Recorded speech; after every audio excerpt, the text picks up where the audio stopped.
हम जहाँ भी गए रही तोरा का मतलब बा? और ये मयंक वैसे भी तोरा सारा के सारा सच्चाई बता देले होई। ये हमार बदला है काजल, बदला। प्रिंसिपल से शिकायत करके ते हमरा के पुलिस और कानून के धमकी तो दिला देले रहलिस, पर अब ब्याहता बन के सुहागरात बनेले बाड़ी। एकरा के छेड़खानी और रेप के नाम तो नानू दे सकेली। भाभी भाभी देख ले लो हम कितना गला फाड़ फाड़ के चिल्लाता ली, गला फाड़ फाड़ के चिल्लाता ली। भाभी हमसे ब्याह कर ला, हम तो जिंदगी भर साथ निभाए, लेकिन ना तो हार तक खोपड़िया में औते ना रहल। देख ला। ठीक है ही तो कहा था ही।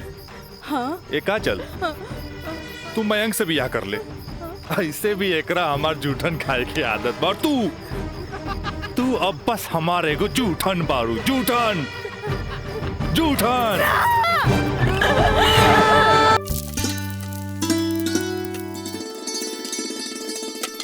काजल।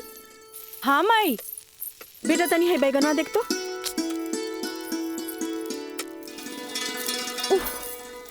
तोर भरता बन जाए ना, तनी दोनों जने के प्लेट में डाल के दिया। ठीक बा माई, तबले हम चाय लेके आवा तनी। ई लिए लिट्टी चोखा।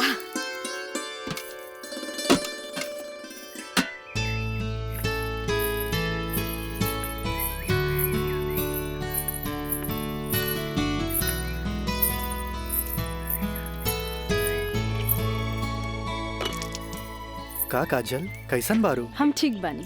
नोट्स लेनी की ना?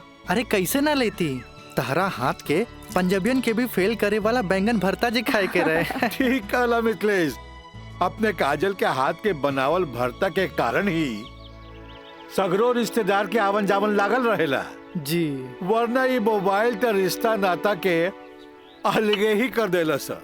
जी बिल्कुल सही कहनी। काजल हाई ला अपन नोट्स। हमार अंदाजा है कम से कम इमे से 2-3 सवाल तो जरूर आई। अरे खा भी मिथिलेश, लिट्टी ठंडा हो जात बा।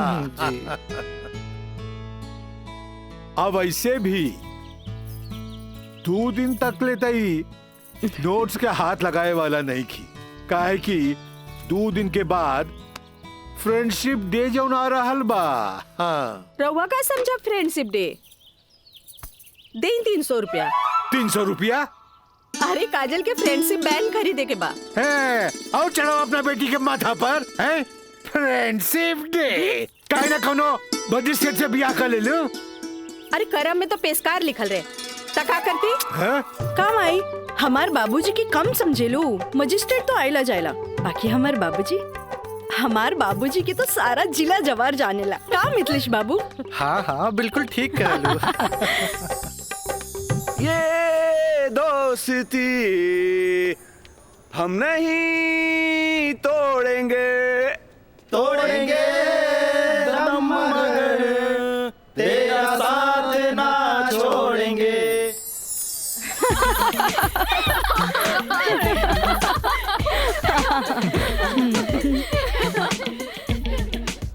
फूल बनके मुस्कुराना भी जिंदगी है, मुस्कुरा के गम भुलाना भी जिंदगी है। क्या बात है। तब मिल मिल के दोस्ती निभाना भी जिंदगी है। अच्छा, हमने के दोस्त तो बरले बानी, बाकी तू कैसन दोस्त की बात कर रहल बाड़ू? ई हमरा समझे में ना आइल। सपना तू समझ लू का? ना, हमरा तो बिल्कुल ही समझ में ना आई। वही तो। ई का समझी, बाकी हमरा समझ आ गई। कहा तो बता दी। अरे बताओ बताओ।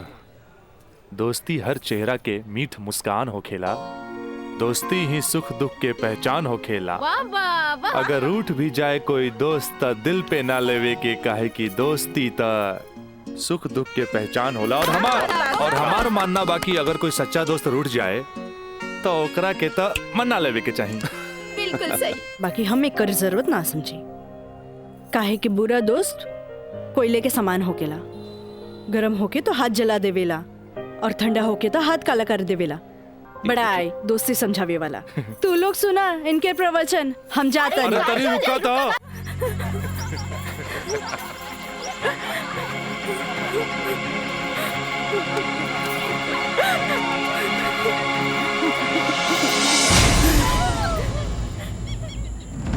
ये काजल, तोरा परेशान होके के जरूरत नहीं खे। खबर भेजवैनी हा राज आपते हुई। May I coming sir? Yes come in. का बात बस सर, आप हमके बुलाई नहीं हो? हाँ ई का सुनतानी हम हो, तोरा जैसे स्टूडेंट के वजह से ही कॉलेज के बदनामी हो जाला। को एजुकेशन के मतलब ही ना हा कि कॉलेज में कोई लड़का लड़की के छेड़खानी करे। लेकिन सर हम कुछ ना सुनने के चाहता नहीं। अब कोई ना कोई स्ट्रिक्ट डिसीजन हमरा लेवे के पड़ी। ठीक बा काजल, तू जा सकेलू। जी सर, थैंक यू। लेकिन सर हम ऐसा क्या कर देनी है कि काजल आपके लगे हमारी शिकायत लेके आ गई है? शुक्र मनावा कि वो हमारा पास आ गईली। अगर पुलिस के पास जईती त सीधे अरेस्ट हो जाता। बुझला, आजकल ऐसा कानून आ गइल बा कि एकरा में बेलो ना मिलेला, सीधे जेल होखेला। बाकी सर वहाँ और भी तो लड़का लेके रहे। हाँ अरे ये तो हम कहे के चाहत नहीं तोहरा। और भी लड़की रहे, यह लड़की के छेड़े के का जरूरत रहे? वो पेशकार के बेटी के मामला बढ़ जाई त का होई? तोहर बाबूजी के हम काम मुंह दिखैती। आइंदा ख्याल रखी है, तू जा सकेला। ठीक बा सर, थैंक यू। मयंक भाई बहुत टाइम लगिल प्रिंसिपल के यहाँ। अरे तो आबते हो ना। का बात भइल? बड़ा टाइम लागत है। कहत रहे हाँ, ऐसन के काहे पटावेला जौन शिकायत लेके आवे, ऐसन के पटावा जौन शिकायत ना करे। तो प्रिंसिपल साहब गलत का कहत बड़ा? पता ना काजल में का देख ले बड़ा कि वही के पीछे भागा जात बड़ा। तोहनी के ना बुझाई, हमरा ओकरे पटावे में मजा आवेला जौना के पटावल मुश्किल बा।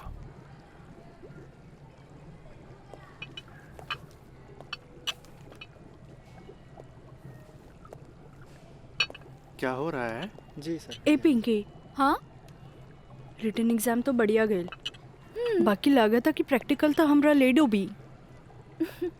हमरा तो बहुत बढ़िया बा। बस एकरा में से नापे के बा और एमे लिख लेवे के बा। अच्छा बतावा का करी, इसमें का डाली? एकरा में ई एसिड डाला। ये हाँ पक्का? हाँ।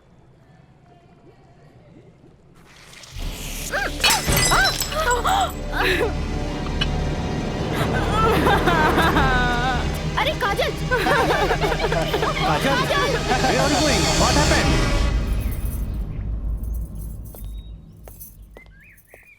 प्रणाम माँ जी। प्रणाम, बैठा। अकेले पेशकार साहब कहाँ रह गइलन? उहे बतावे के बा जे आज उनका कचहरी में देर होखी। अच्छा अच्छा। काजल के आज प्रैक्टिकल के आखिरी एग्जाम रहे, से पूछे के बा कि एग्जाम कैसन गईल। अब देखा बहले तो ऐली ना, कैसन जाए कहा जाए कुछ समझ में नहीं ख्यावत। अभी औते हुई ई देखा। अरे का भेल? अरे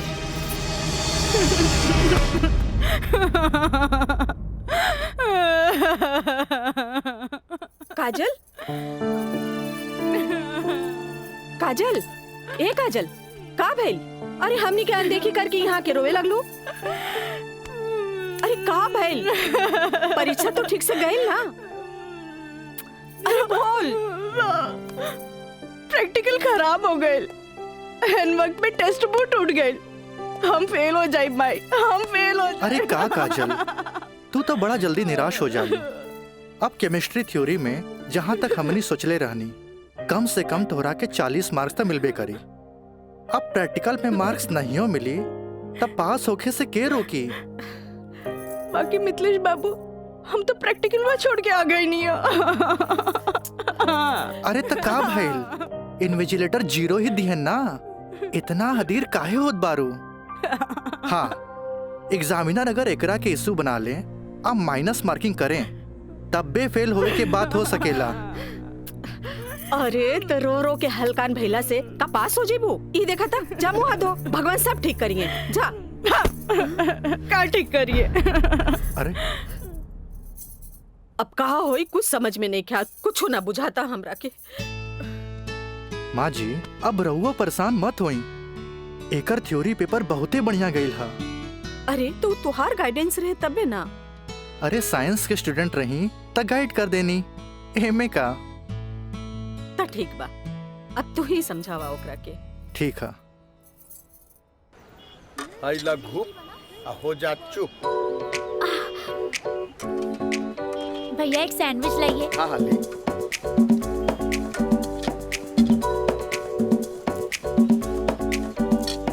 मुझे भी तो दो। और तीखा बा। भैया जल्दी से दो ना। मुझे भी। लेकिन छोला थोड़ा ठंडा हो गया है ना? अच्छा बा, ठीक बा। भैया रायदा अब हमरा के चाहिए बस। अरे खाना यार। कहे अभी से एग्जाम में फेल हो गए लुका? हाँ कहे चिंता में बड़ू हो? हाँ चिंता ना रही का थोड़ा नहीं के। Excuse me girls. काजल, तू तो बुझाता कि अभी लेक हमरा से नाराज बाड़ू। अरे नाराज तो हमहू रही तारा से, और हमरा हमार दादाजी के सिखावल एगो बात याद आ गई। कोई भले ही बोए तोहरा ला काटा, तू बोए ओकरा ला फूल। देखा काजल, तू तो प्रिंसिपल साहब से जाके हमार शिकायत कर देलू, पर हमरा हमार दादाजी के सिखावल उ बात याद आ गई। भाई तो उनकर पोते नू,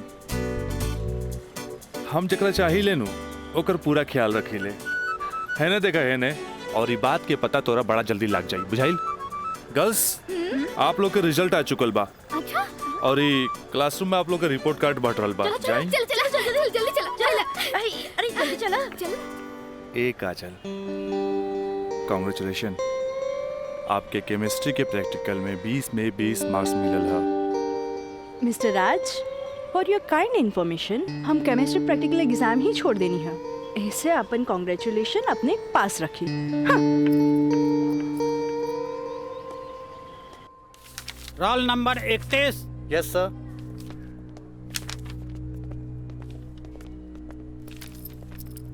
roll number 32। Thank you sir.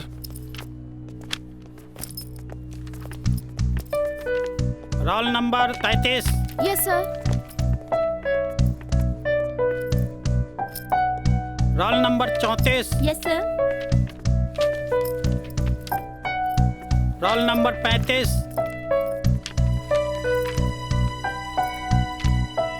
Roll number 36।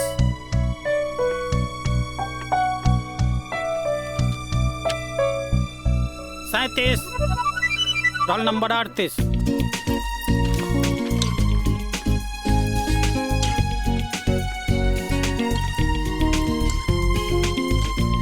है ना? देखा है ने, और ये बात के पता तोरा बड़ा जल्दी लग जाए, बुझाइल? ए पिंकी पूजा, हाँ का ई देखना, हमरा के सच में केमिस्ट्री प्रैक्टिकल में 20 में से 20 मिलल। ये जरूर राज के कारनामा है। कहे कि ये इन्विजिलेटर शर्मा जी ओकर बंगले पे तो ठहरल रहलन। ओह हाय मैं मर जावा। अगर तोहरा जगह पे हम रहती ना तो राजा के तो रानी बन जाती। जा बन जा। तारा के देख के ना एगो बात याद आ गई। इया कहे धिया धिया, धिया कहे चिया चिया।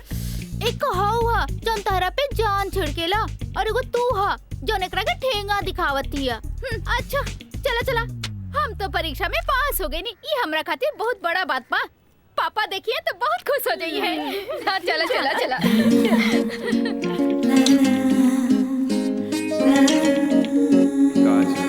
दादाजी के सिखावल एगो बात याद आ गई।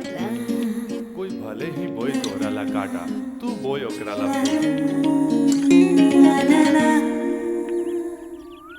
ई ले, अरे भाई अपोजिट टीम आ गई बा, हमनी के का होई? अरे आ गेल त का भइल हो? अभी तो टाइम बानू मैच में। टाइम बा त का एहिजे बैठ के टाइम पास करबा? ए जब हमनी के मैदान में जाएम नु तो देख के थर्रा जाइलो, ठीक बा? अब चला जौन होई तो मैदान में देखल जाई, उहे देखल जाई। चलो राज भाई बॉल दे। तोहनी के इतना हड़बड़ी बना तब बड़ा सन, हम आवाता नहीं। चलो लोग चलो आवा।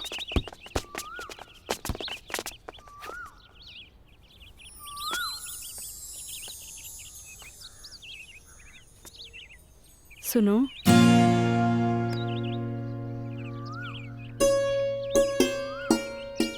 सॉरी राज,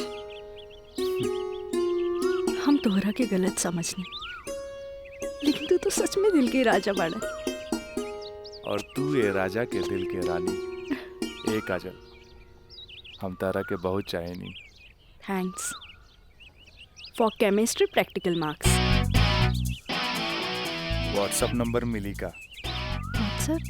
हाँ ठीक बात, ले ली। 8291 71 7752।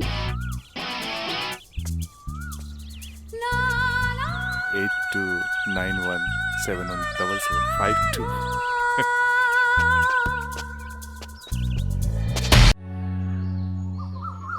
अच्छा ये बताओ यार कि तो हम लोग का प्यार मतलब हाँ प्यार कब से चला था? काजल बताओ ना। बाय। काजल, हम दोनों एक दूसरा से प्यार करेले, फिर भी तू हमरा से दूरी बना के काहे रहेलू? राज, हम कोनो ऐसन वैसन लड़की ना है। जब तक शादी ना होखे तब तक हमनी की दूरी बनौले रखे के चाहिए। गुड, तहारी ये आदा हमरा के निक लागेला। हैने सुना? हाँ? देखा राज, तू हमार कोनो फायदा ना उठा पाई बा। एक मिनट, हम आओ तो नहीं।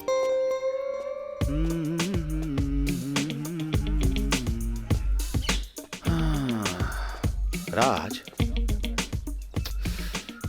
यार एगो बात बताई।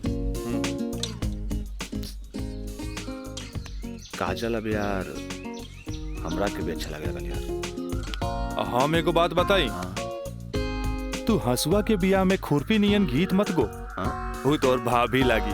का लागी? भाभी। चल।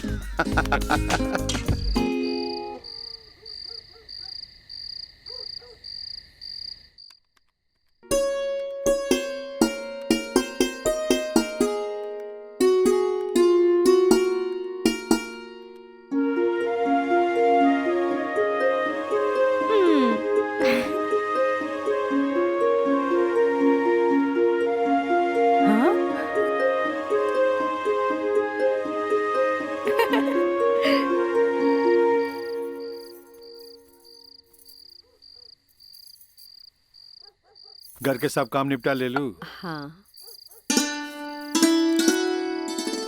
ब्लड प्रेशर के ई लोसर एज खात खात रउआ के सालन बीत गए। अरे एक बेर डॉक्टर से पूछ लेती कहीं गोलियां तो ना चेंज करे के बा। एकर साइड इफेक्ट भी होला।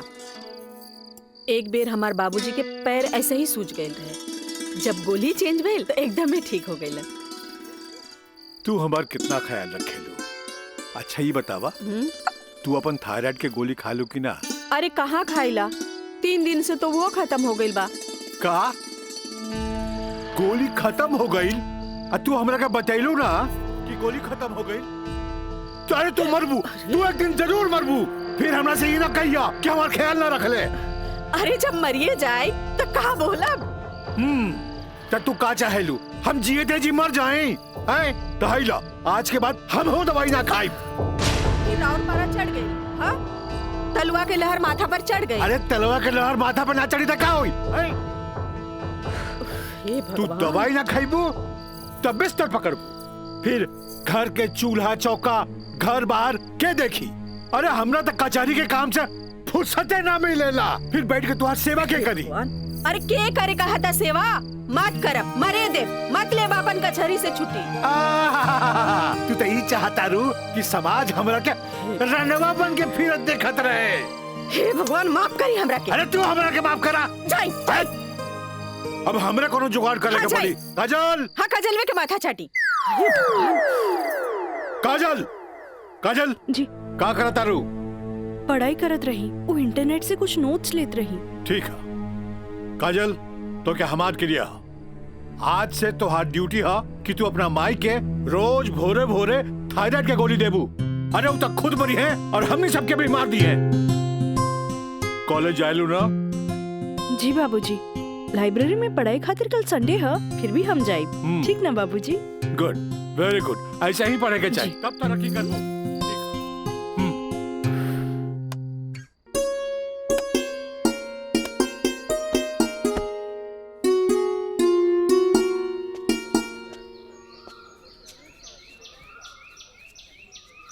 काजल। Thank you. काजल, हम दोनों एक दूसरा के बहुत चाहिए। पर जब हम हमरा फ्यूचर के बारे में सोचिले तो हम देखिले कि हमर बाप के पास बहुत दौलत बा। उनकर दौलत के संभालत संभालत हमार जिंदगी गुजर जाई। हमरा ये आम आदमी नियन नौकरी चाकरी करे के फुर्सते ना मिली।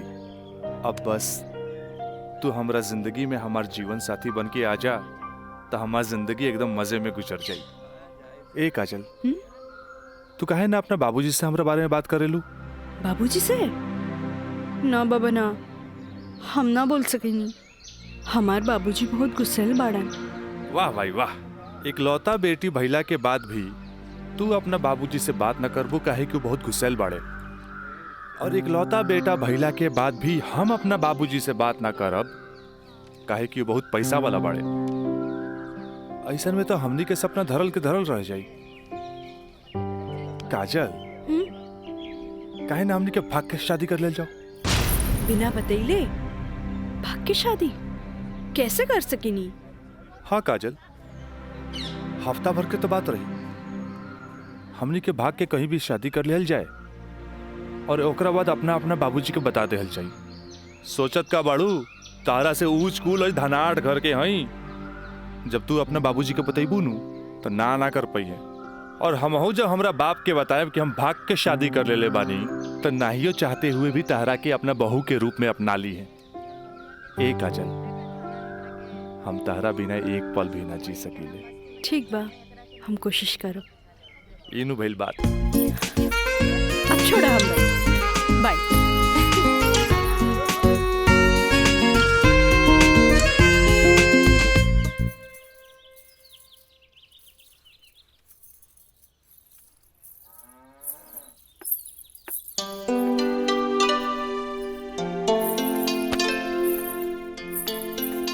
काम आई तोहरा से आराम नहीं के होत का? जब देखा काम का सिर्फ काम ही करबू। हमारा आराम के छोड़, ई बता हमरा से तोरा के का काम पड़ गई जे हमारा आराम के सोचे लगली? काम आई, हम तो हमेशा सोचनी ना माई। कॉलेज से एक हफ्ता एक्सकर्शन खातिर हमनी के हजारीबाग जाए के बा। हम डैडी से ये बात नहीं के बोल सकत। परमिशन दिला दे ना माई प्लीज। हमरा के मजौवा के समझ ले ली का? हाँ, अरे हमहू ग्रेजुएट बानी। ई होली में तोरा के कौन कॉलेज लेके जाता? वो होली तो मार्च में पड़ी, अभी तो फरवरी चल रहा बा। एक के हफ्ता की तो बात बा माई, प्लीज माई प्लीज। अच्छा, तोर बाबूजी आज ऑफिस नहीं खे गइलन, मिथिलेश के संगे बैठल बाड़े। कौनो शादी में जाए के बा, चल कोशिश करत आनी। थैंक यू माई। मिथिलेश, ऊ कहल जाला ना कि हाकिम के अगाड़ी या घोड़ा के पिछाड़ी ना रहे के चाहिए हैं? मजिस्ट्रेट साहब के इकलौती बेटी के बियाह, यही से हम खुद चलता नहीं तो हम न्योता तोहरे हाथे भिजवा देती। अरे रउआ चलती तो उनको भी खुशी होत। हाँ, ए जी। लेकिन हाँ? ई का कहतिया? का कहतिया? अरे कॉलेज टूर पे एक हफ्ता खातिर हजारीबाग जाए चाहतिया। ये एजुकेशनल टूर आके पिकनिक? एजुकेशनल टूर अच्छा। बोली ना।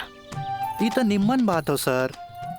स्टूडेंट्स के बाहरी दुनिया देखल उतने जरूरी है जितना विषय के ज्ञान। ठीक है, एजुकेशनल टूर था मैं अलाउ करता नहीं, बाकी नो मटर गस्ते ओनली पढ़ाई। जी पापा। ये बतावा ये सब में कितना खर्चा आई? 2-3 हजार पापा। तू हमारे से 5,000 ले ला, ठीक है? थैंक यू पापा। चलो तू हमरा के दिखावा कि वो न्योता के कागज तैयारी हाँ, के लिए बांध देले बानी। चलो आए। मिथिलेश, हम आवत है, बैठो। जी सर जी। Thank you so much Mithilesh बाबू। अगर रउआ ना बोलती तो ये हरगिज ना मानतन। अरे वो तो हम तुहार मुंह देख के साथ दे देनी। जा मजा करा। कैसन लागल? वाह, सो ब्यूटीफुल। ये कहाँ लेके आ गई ला? पहले चला था तब ना पता लगी। उतरा। अरे स्टैंडवा कहाँ चल गई?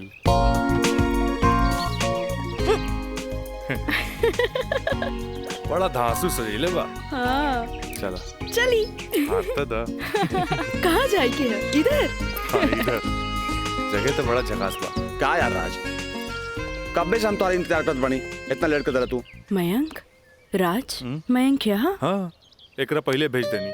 इस सारा जे तामझाम बा इस सब के अरेंजमेंट के करी यार तो हम लोग का शादी खातिर एगो विद्वान पंडित से बात कर ले बानी और देखा तोहनी के आराम खातिर यहाँ सारा साधन सुविधा मौजूद बा और हाँ हनीमून खातिर स्वीट रूम भी बुक कर ले बानी और देखा अब हम निकलता नहीं कहे कि हमारा के मंदिर जाए के बाद और मंदिर जाके पूरा शादी का सामग्री लेके आए के बाद। बाप रे इतना सब तैयारी। अरे शादी की करबा हमार दोस्त राज का शादी बा। गलत बात। शादी होता हमार सपना के शहजादी काजल के राज के साथ। अच्छा देखा यार जो तो पैसा दिला सब पैसा खत्म हो गए कुल ताम झाम में। ऐसा करा कि हमरा के तू 25,000 रुपया और दे दा काहे कि बहुत सारा काम बाकी बा अभी। पैसा के कौन बात भाई ई ले। अगर बाबूजी अगर ये शादी करते नु तो लाख के खर्चा लाखों में चल जाई। दोस्त महिम रिश्तेदार पूरा शहर के बुलाईते। और वैसे भी तो बाबूजी जब रिसेप्शन पार्टी दी है तो जाई खर्चा बढ़ी। अच्छा हम निकल रहे हैं बहुत सारा काम बाकी बा। ठीक बा तू लोग आराम कर चले। Bye bye bye. तो काजल अब तक गला लगईबू नु यहाँ तो यहाँ के जाना था हमनी के। ओ Raj I love you. I love you too. जुबान निकालिए बंद कीजिए। ठीक है।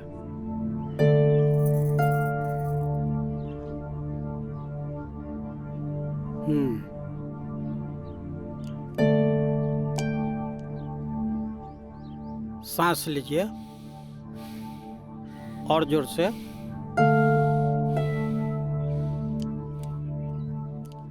घबराए के कोई बात नहीं है।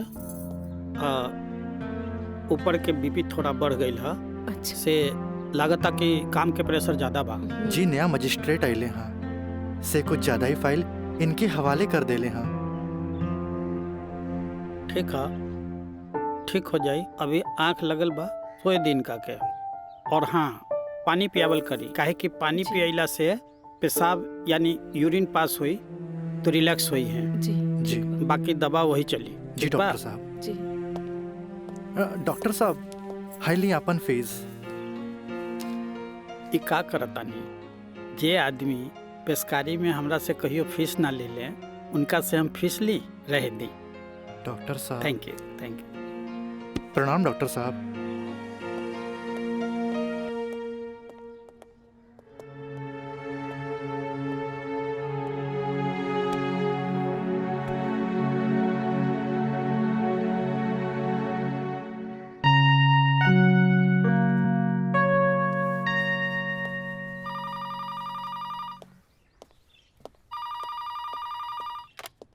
हेलो हम काजल बोले तानी। हाँ काजल बोला कैसन बारो। माई बाबूजी कैसन बाड़न। बाबूजी के तबीयत खराब बा। बीपी बढ़ गई हा से सुतले बारन उठाई का। हाँ नहीं छोड़ दी यहाँ सब ठीक बा। आप कैसन बानी। हाँ हम तो ठीक बानी। माई के बुलाई का ना रहे दी आके हम सरप्राइज दे। Okay bye. Okay bye. केकर फोन रहे। काजल के। अच्छा वहाँ के ठीक बारी अच्छा खोज खबर लेत रही। अच्छा माँ जी हम चलत तानी सांझ के फिर से आ जाए। ठीक बा।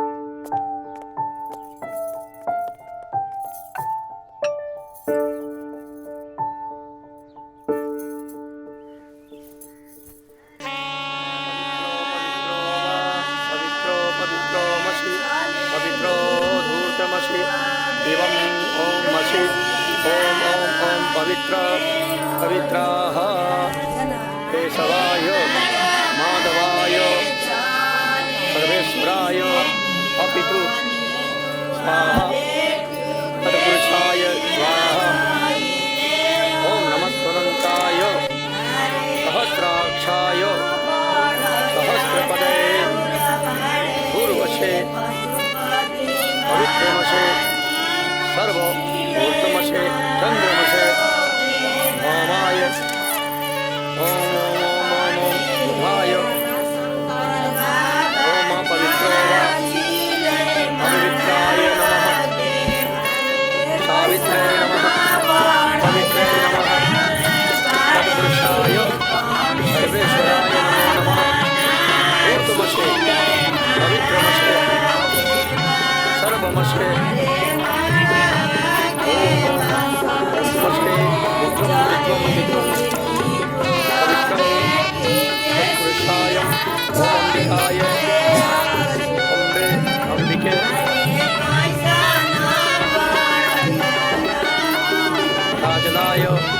राजाय नमो नमो नमो नमो विवाह संपन्ना भवतु।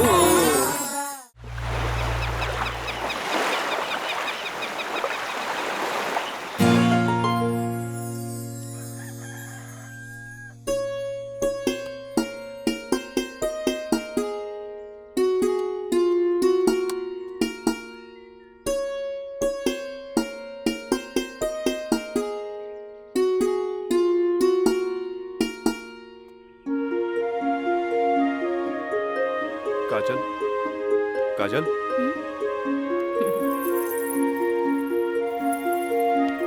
Good morning. Good morning. उठे के मन तो हमरो ना करत रहे, पर खाली सुतल रहला से जिंदगी ना नु चली। चाय ले लो। हैं? गर्मा गर्म चाय मयंक, अपने हाथ से बनेले बन। ए ओ कुछ ना, सिर्फ भाभी खातिर और ई गर्मा गर्म चाय। काजल, इस शादी ब्याह में कुछ ज्यादा खर्चा हो गई।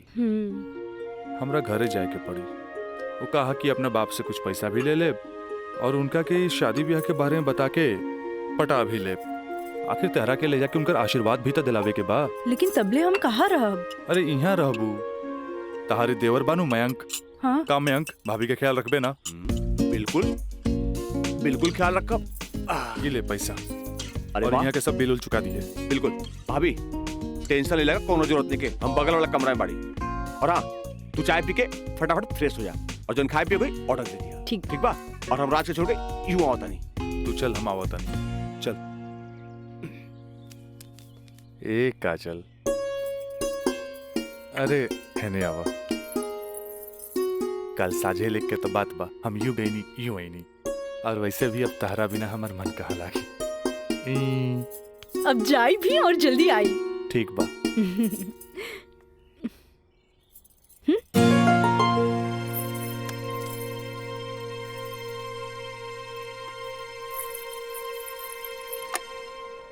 हेलो, हाँ। अरे देख रही हो कि मैं ऑफिस में हूँ, कितना काम पड़ा है, कितनी फाइलें पड़ी हैं, और तुम हो कि ये ले आइएगा वो ले आइएगा। हद कर दिया तुमने यार। मैं कम इन सर? कम इन कम इन। अखिलेश बाबू कैसन बाड़न? जी बीपी तो कंट्रोल में हा, बुखार के वजह से थोड़ा कमजोरी आ गई हा, यही से शुक्रवार तक के छुट्टी के अर्जी देले हा। कोनो बात नहीं के, दिन रात काम करे वाला आदमी के अरे थोड़ा बहुत आराम तो चाहिए ना। जी। कह दिया ऑफिस के चिंता न करे जी। जब वो ठीक हो जावे तबे ऑफिस आवे। ला एकरा के फाइल में लगवा दे। Thank you sir.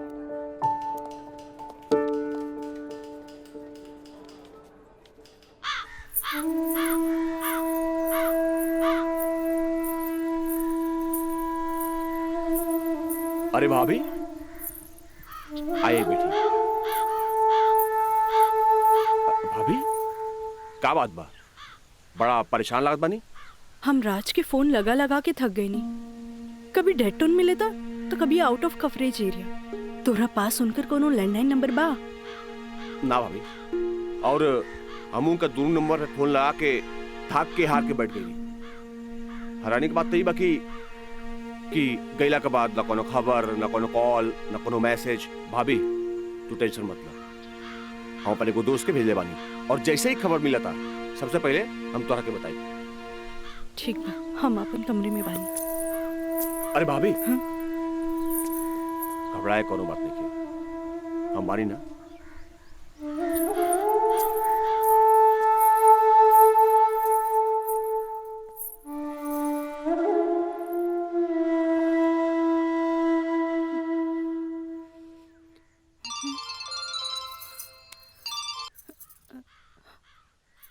Kajal, trip कैसन जा रहल बा? ट्रिप ठीक बा। का बात बा? तोहार आवाज में खनक नहीं खे? नहीं नहीं, ऐसा कोनो बात नहीं खे। हमार मतलब सब ठीक बा।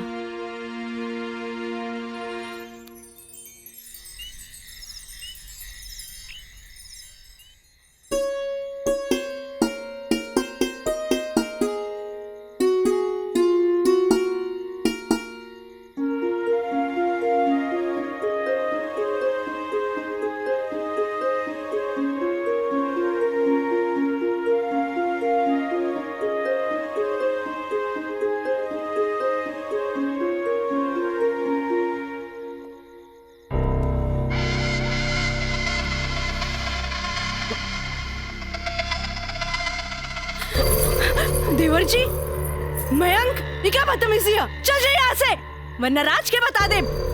किसे? राज से? राज से? वो भाग गए? हाँ? आवेला नहीं के? हाँ? तोरा क्या पता? हाँ? ये भी कुछ हो रहा बना? सब ओकरे प्लान के तहत हो रहा बा। वो तो तोरा के भोग के और भौरा जैसन चूस के भाग गए। काजल, पता बा, जब तो के पहला बार देख ली तो पहली नजर में हमके पसंद आ गई।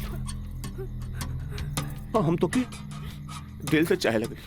काजल, आज दिल से चाहे लगे। तुझे कहा तारा कौन सच बा?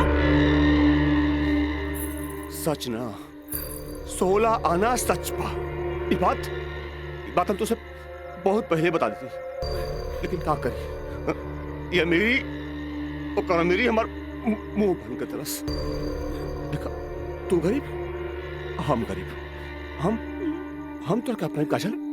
हाँ, हमसे ब्याह कर ला, हम तो क्या अपने, हम तो क्या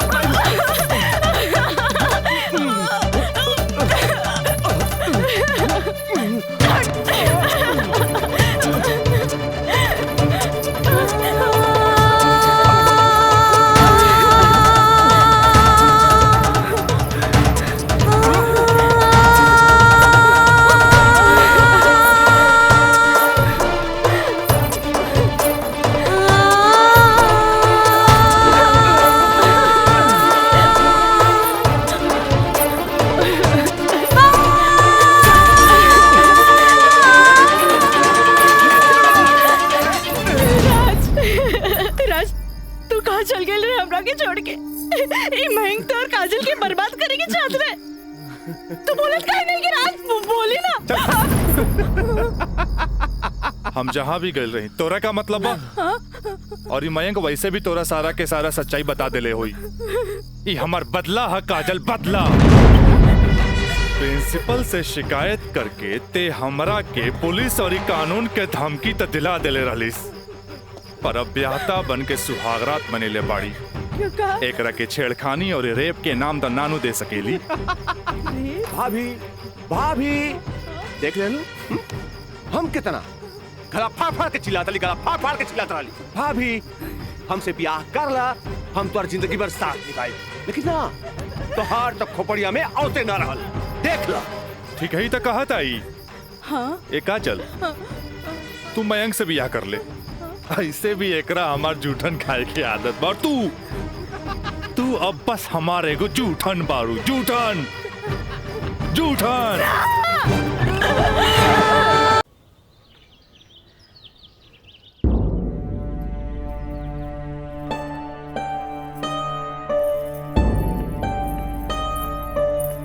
काजल, काजल, कहाँ भइल माई बाबूजी के? अरे ये ठीक बाड़न, दवाई खा के सुतल बाड़न। रुका, हम उठा देता नहीं।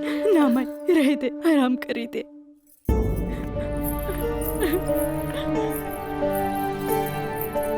काजल, का भइल सर? सर का भइल?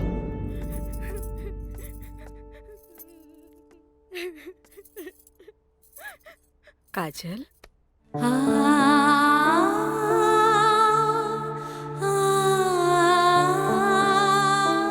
अरे इतना रोवे की कोनो जरूरत नहीं है बेटी।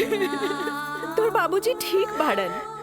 अरे वो तो बुखार के कारण ब्लड प्रेशर बढ़ गई रहे। इतना परेशान मत हो, इतना परेशान मत हो माई। हमरा से बहुत बड़का गलती हो गई। हम एक्सकर्शन में ना गए रहे, बल्कि हम अपन बॉयफ्रेंड के साथ गए रही। और वो हमरा के दगा दे गए।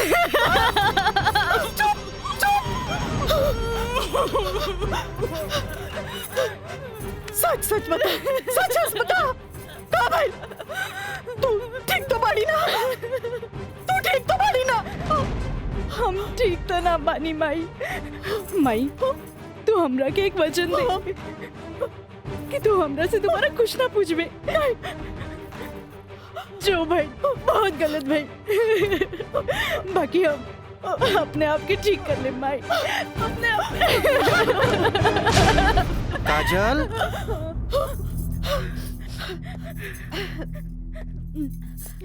काजल, बाबूजी तोरा के बुलावत आ रहे। चल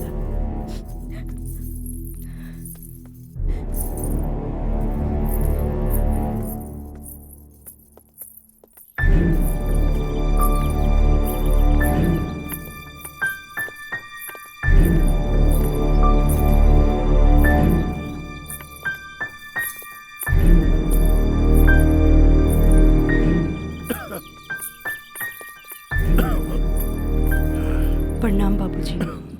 अब तबीयत कैसन बा? आ गइलू बेटा? ठीक है बा। तू बतावा तो ट्रिप कैसन रहा और अब आगे पढ़े के का प्लान बा बेटा?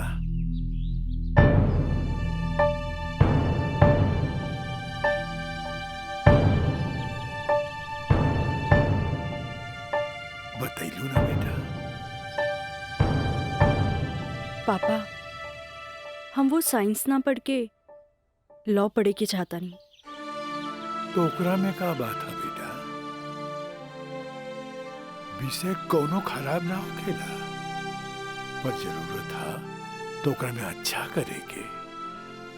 अगर तू लॉ ज्वाइन करे के चाहता रहो तो लॉ ज्वाइन कर ला।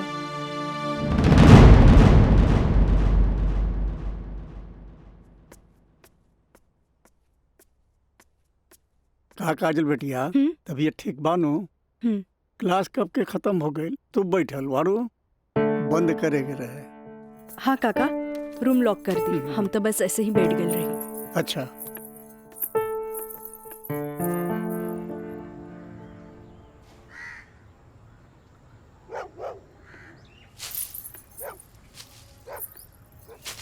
काका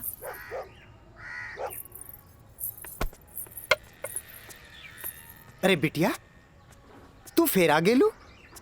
अरे हम कई साल से देख रहल बानी कि हर 3-4 महीना पर तू आ जालू। पर बिटिया राजा तोहरा से नइखे मिले चाहता। वो बड़ लोग हवन, उनकर जिंदगी में तारा जैसी लड़की की कीमत चाय के कुर्बा के बराबर हा, जे पी के फेंक देवला। काका तोहरा का लागता कि हमें को फेकल कुर्बा है? नहीं बिटिया नहीं, ऐसे बात नहीं की। जे हम देखिला से बताइनी बिटिया, हम उनकर घर के नमक खैले बानी। फिर भी जब जब तू आइलू हम उनका बताइनी, पर राजा बाबू है कि एक कान से सुनेलन और चल जालन। पर बिटिया हम वहां के नौकर हैं, फिर भी अगर हम तारा काम आ जाई ना तो हम अपना एक बहुत खुश नसीब समझब। काहे कि तू जब जब आवे लुनू हमारा देखल नहीं जाला बिटिया। काका अब की बार उनसे कह दियो कि काजल आखिरी बार आयल रहे, एगो घड़ा रहे जेकर पानी ऊपर तक भर गई।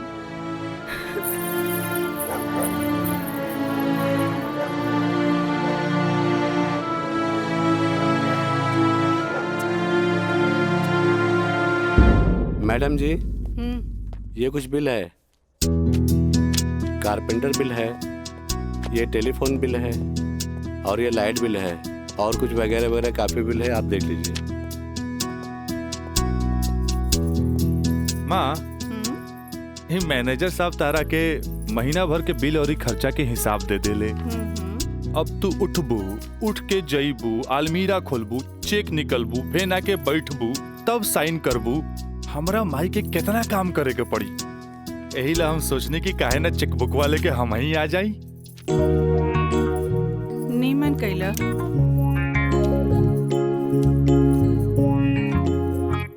अच्छा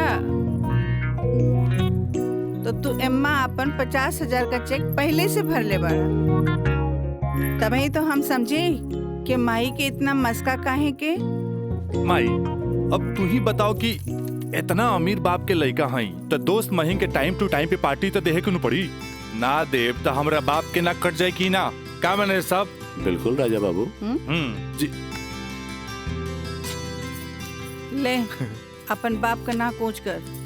इनू भाई हमरा दुनिया के सबसे बेस्ट माई वाला बात। Love you Mai. मैनेजर साहब। जी मैडम। इस सब रसीद आप एक साथ पूरा बिल कह के हमरा के दें, हम एक एक गो चेक काट देते हैं। जी मैडम। ठीक है जी मैडम। हमरा ई बात के बहुत खुशी बा कि रउआ लोग हमार ग्लोबल कंपनी में इन्वेस्टमेंट करे के चाहता नहीं। ये हमरा खातिर बड़ खुशी के बात बा। बाकी हमरा भी कुछ देखे के चाहिए ना कि हम दिन दुगना रात चौगुना करके रउआ लोग के पैसा लौटा दे ताकि मार्केट में हमार साख बनल रहे। Of course. Excuse me gentleman. बाबूजी। हाँ आप हमरा से वादा कैले रहनी कि आप हमरा नया कार किन के देब। अब हम खटारा हम ना चलाएं बुझाइल नु। I want new car. Okay Yes, Raja is right. I am witness. Okay, I will buy car for you. Thank you sir. हम चलता नहीं बाबूजी। तो ठीक बा रउए कार खरीदा दे। बाकी राउर कार की खर्चा कंपनी के इन्वेस्टमेंट पे दिखावल जाए। Okay, thanks. जेपी साहब आपका बेटा तो हीरो लगता है। आखिर बेटा के करा हमरे नु। अरे यही तो उम्र में ऐश करे के।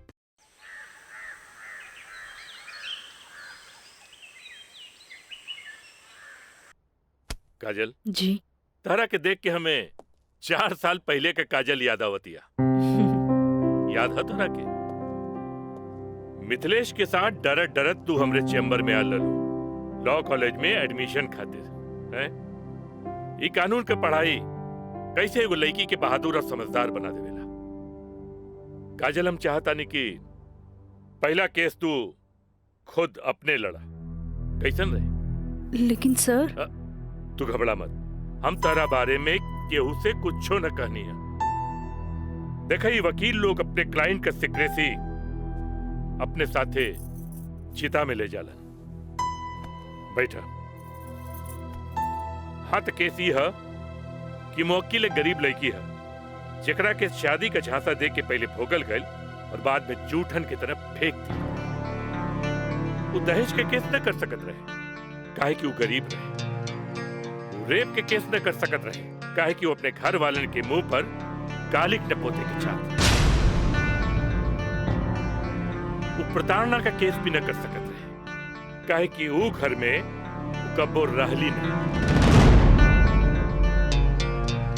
अब वही मुवक्किल का केस तो के लगे। अब वही गरीब लड़की का केस एक पढ़ा लिखल समझदार वकील के लड़ेगी। काजल, हमरे नजर में तू एक मर्द लड़की बाड़ू। हमें फख्र बा कि तू हमारे असिस्टेंट बाड़ू। आई एम प्राउड ऑफ यू बेटा। जी सर, थैंक यू।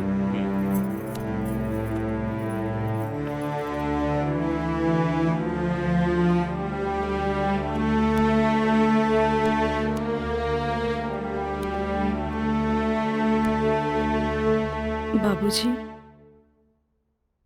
लड़की हर मोड़ पे डरत रहेली। अकेले होके तो सुनसान से डर, भीड़ में होके तो लोगन के डर, जब हवा उड़े तो दुपट्टा उड़े के डर, केहू घुरे तो ओकरा आग के डर, बचपन में माई बाप के डर, बड़ होके तो भाई से डर। सिर्फ डरत रहेली, तब तक डरत रहेली जब तक ओकरा जीवन साथी न मिल जाए। और हमार जीवन साथी तो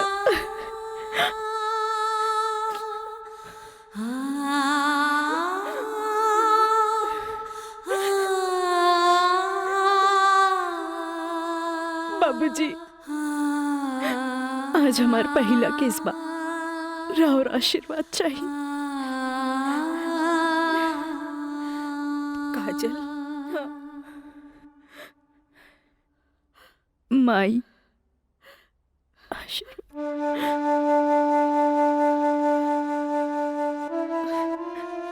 तोहरा के वचन तो हम दे चुकल बानी, कुछ ना पूछेगे। बाकी जौन काम में तू लगल बाड़ा, हमारा आशीर्वाद बा तोहरा के कामयाबी हासिल हो। चल।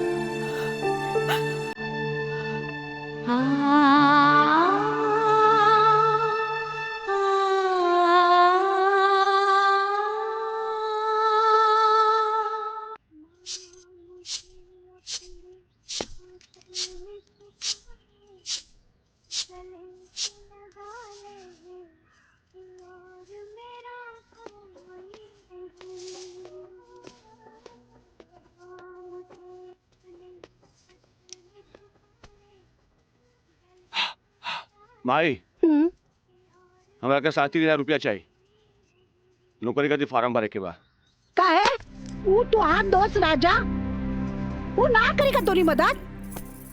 भाई अब हमारा के केहू को मदद की जरूरत नहीं है, खुद नौकरी करे के बा, कमाए के बा, कुछ बने के बा। यही तो हम कहा था नहीं, उम्मीद हो चलल नौकरी ना करबे तो कौन बाप अपन छोकरी तोरा से ब्याही। हमरा का हमार जिंदगी के का आज है कल ना रहा, फिर बहुत हो गया भाई, चल पैसा दे। दे पैसा, तोरा से मुंह लगाए बेकार है। पैसा पैसा पैसा। हाँ हाँ दे। देता नहीं।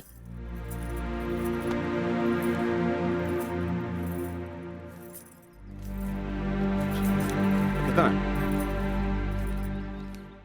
हम गिन ले ली, दे 500 और दे। ना नहीं 500 और दे। का है 3,500 चाहिए। देनी ना। चल अब ठीक काहे मांगता रे? चल जा, पैसा चाहिए। एक बात कही, तू दुनिया का सबसे अच्छा माई है। चल मैं चलता नहीं।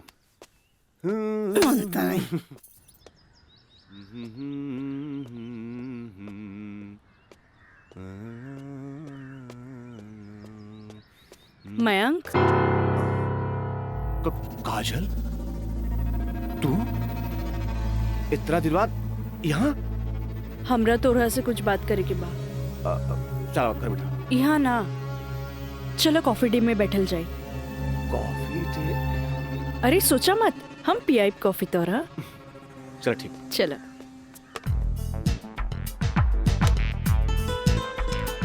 इला। Thank you. पिया ना।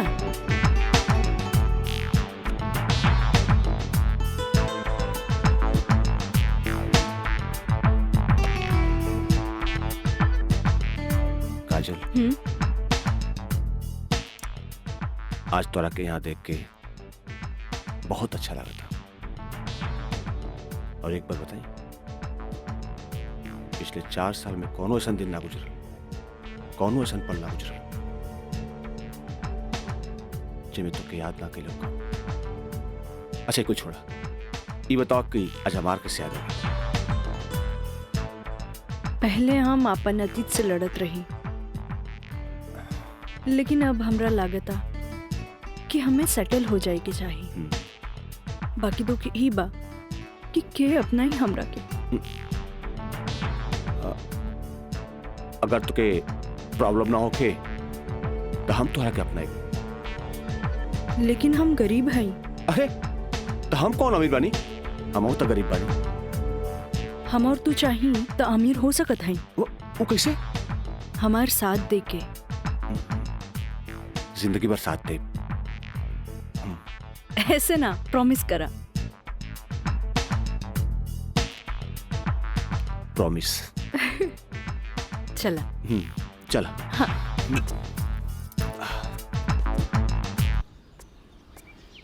मिथिलेश जी, कोनो देर तो ना भइल? अरे ना बाबा, पहले ई बतावा भइल का?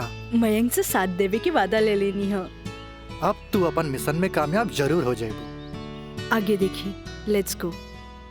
सुनी, एगो बात कही, सब कुछ जलना के बाद भी आप हमें हेल्प करत हैं, ऐसे हम कबो ना भूल सके।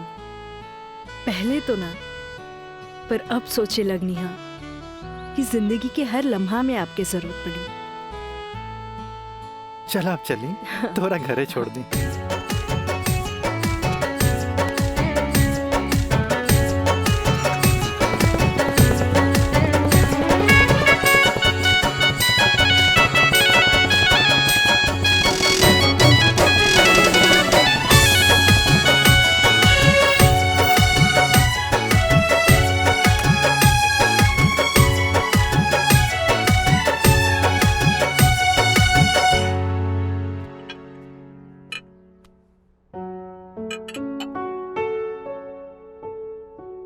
सुनी, एगो बात कही, सब कुछ जानला के बाद भी आप हमें हेल्प करत हैं, ऐसे हम कबो ना भूल सके। पहले तो ना, पर अब सोचे लगनी हा कि जिंदगी के हर लम्हा में आपके जरूरत पड़ी। खाना लगा दी? ना भोला, आज तक ऐसा ही पेट भरल है। आज ना खाई बपने? ना। ठीक बा।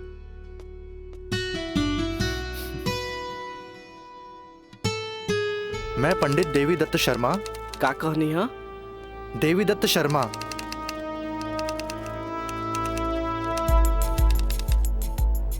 सत्रह मई के भाईल। अच्छा भैया तनी जल्दी करी, देर होता। दी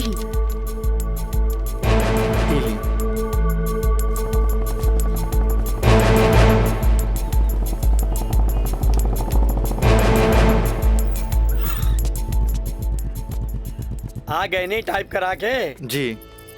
लाइन लाइन दस्तखत हम कर दी। एली।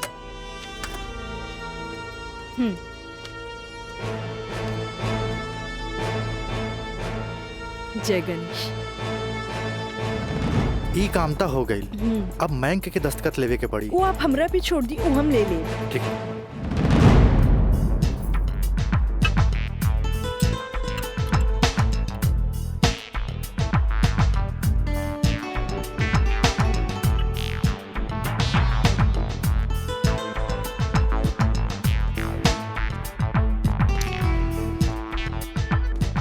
हेलो। हाय। सॉरी यार, आवे में थोड़ा लेट हो गया। अच्छा यही देखा, हम तोरा खातिर का लेके आइल बानी। अच्छा पहले चाय पिया। इला।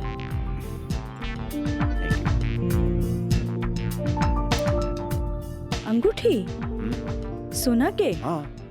वो है इतना हल्का? मन तो रहे कि हीरा के लेके आई थी, लेकिन का करी, पैसा का तंगी। अच्छा ई बतावा, खुशहाल जिंदगी जिए खातिर तोहरा कितना पैसा चाहिए? 20 लाख। अगर हम तोहरा पूरी 50 लाख दी तो कैसन रही? वैसे ही रही, समझ ला अनार के आंख मिल गई। तो चला फटाफट ई पेपर पे साइन कर दे। अरे पढ़ा मत, यही से हमनी करोड़पति बन जाए। हाँ, हाँ ल। ठीक है। डॉलर भी कदम तो गिरब तो हर बहिया में ना।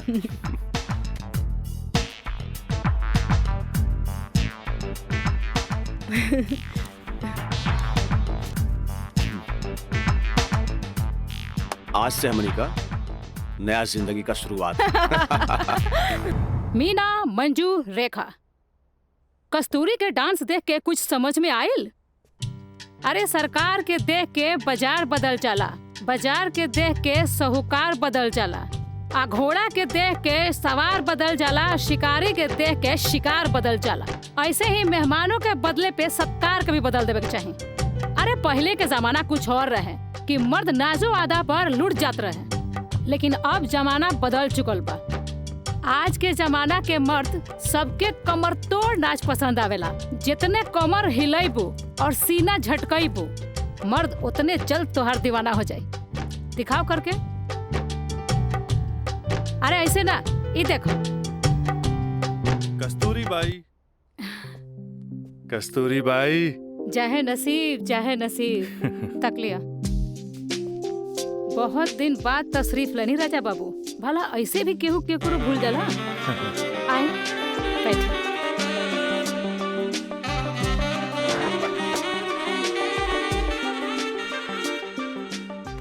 ना कस्तूरी बाई, हम भुलाइल नहीं की।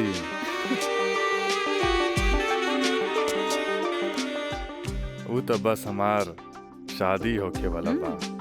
ओकरे तैयारी खातिर हम अपना माई के संगे खरीदारी में बिजी रही। फुर्सत पाते तहरा लगे आ गई नहीं। अच्छा एगो बात बतावा, कौनो बेहतरीन डांसर बा हमरा बियाह में नाचे खातिर? बानो एगो नया परिंदा बा। हाँ। मंजू, राजा बाबू का उहाँ ले जा जहाँ आज निराली का प्रोग्राम होता। आई जाए।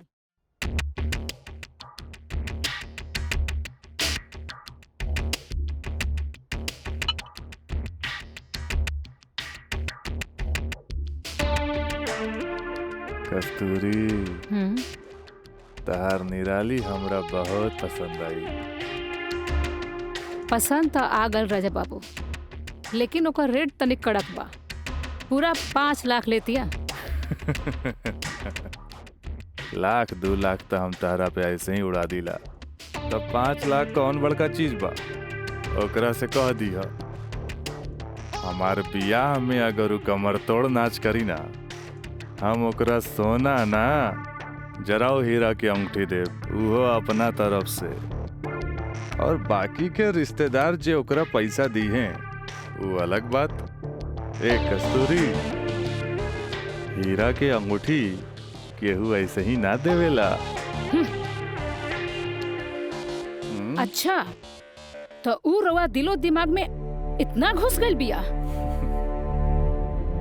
अच्छा एगो काम करब, तनी हेने लावा, हमरे तरफ से ई ला। हाँ डैडी, का बात बा? तू जहाँ बड़ा जल्दी से चल आवा। ठीक बा, हम अभी आओ तानी। बड़ा कमजोर बराउर ना मुराद इश्क, ऐसे उतारा के जाम लहले बगैर चल देनी। हाँ कस्तूरी भाई, डैडी के कुछ जरूरी काम आ गइल बा, से जाए के पड़ी। ठीक बा, अब डैडी के फोन आइल ह ते में हम का बोली। चला तनी, बाय।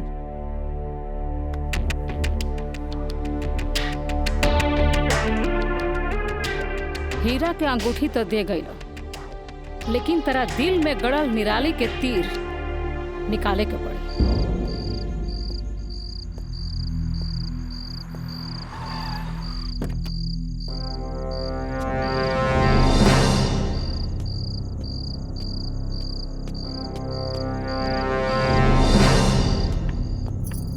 क्या बात बा डैडी, इतना अर्जेंट में क्या बोले नहीं हमरा के?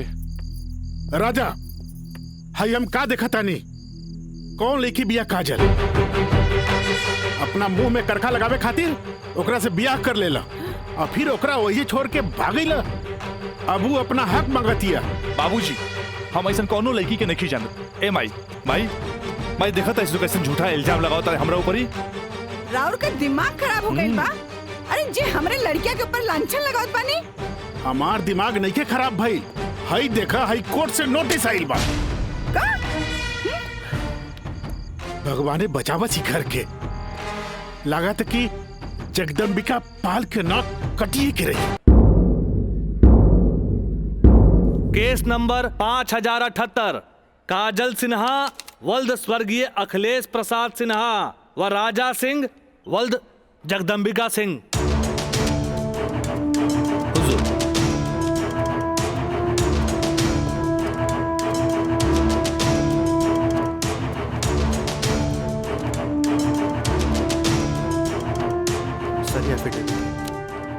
केकर? गवाहन के। अच्छा ठीक है, चल बेटा। मिलॉर्ड, असल में ये एक अमीर आदमी के प्रताड़ित करे वाला केस है। साथ में पढ़े वाला 2 बालिग दोस्त के आपन मर्जी से हम बिस्तर होए के केस है। I object milord. हमार फाजिल दोस्त एकदम बेकार का बात कर रहल बड़न। सच्चाई तो यह है कि हमार मुवक्किल काजल का बियाह राजा के साथे बाकायदा मंदिर में भैल रहे, और यह 2 गवाहन के एफिडेविट, एगो राजा का सबसे खास दोस्त मयंक और दूसर बियाह कराए वाला पंडित। आप देख ली, 4 साल बाद हमार फाजिल दोस्त के मुवक्किल कहाँ रहले? सच्चाई तो ई बा जज साहब कि हमार मुवक्किल राजा के शादी रोक के रुपया ऐठे के एगो षड्यंत्र बा, षड्यंत्र। शादी? कैसन शादी?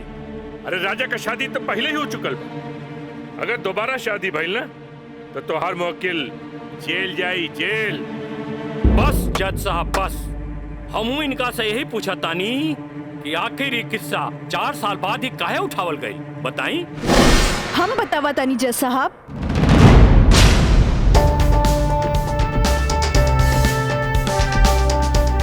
हम बताई।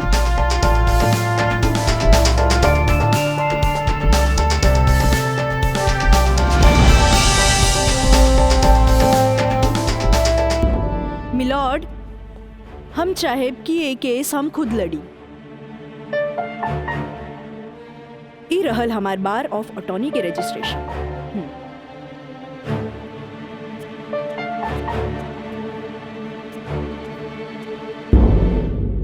ओके, you can proceed.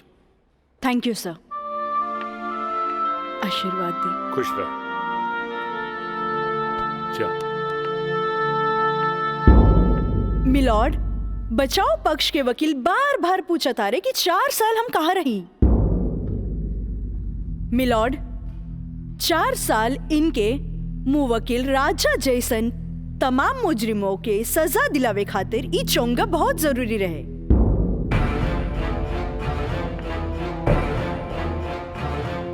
Mister Haider Kazmi साहब, अब समझ में आयल कि 4 साल हम कहाँ रही कि और डिटेल बतावे के पड़ी।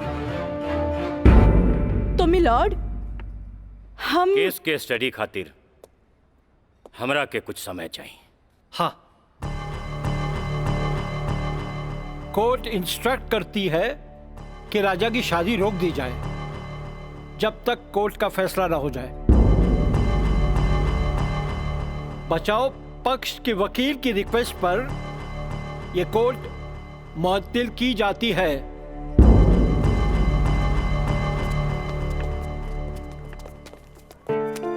बहुत सही किया। देख के घबरा गई, तुरंत चल गया। बहुत अच्छा। ए वकील साहब, कोर्ट से समय काहे ले लेनी हो? तका करती तू हमरा के बतेबो ना कैला कि लड़की खुद वकील बिया। अरे तय से आपके का फर्क पड़ी? तू का समझबा कि हमरा का फर्क पड़ी? वो लड़की के आईपीसी आदि कानून के सब धारा मालूम हुई। एक खातिर हमरा के जीरा में सावधानी बरते के पड़ी। खैर तू चिंता ना करा, अब अगला तारीख लेवे दा हमरा के। वकील साहब, अगला तारीख रहुआ जल्द से जल्द ले लिहल जाओ, और रहुआ पैसा के चिंता एकदम न करब। हम पैसा के चिंता ना करब, अगला तारीख जल्दी ले ले हम। चलो चलो बाबूजी, चलो चलो।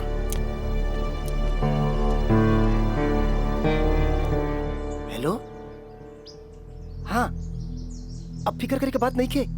अरे तहार काम हो जाई, हम समझ गए नहीं, एकदम में समझ गए नहीं। हाँ,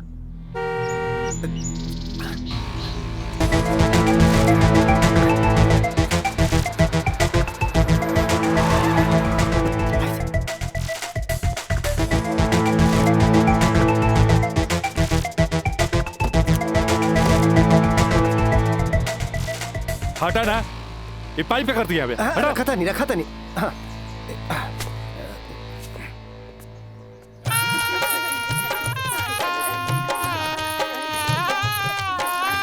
बंद करो ये सब नौटंकी, ये शादी ना हुई।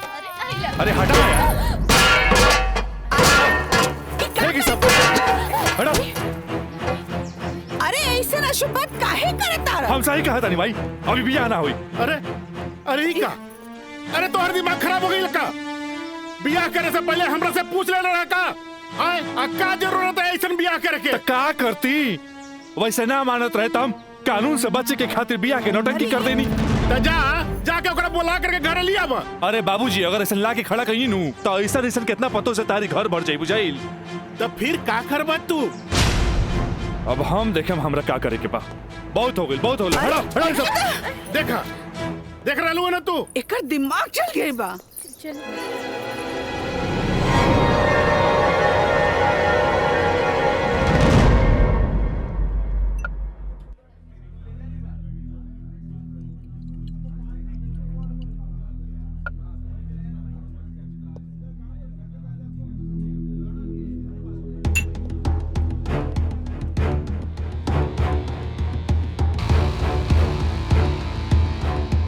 बोलो राज, का बात बा? पहले पेट तो पी। बहुत दिन का बाद मिलल बा।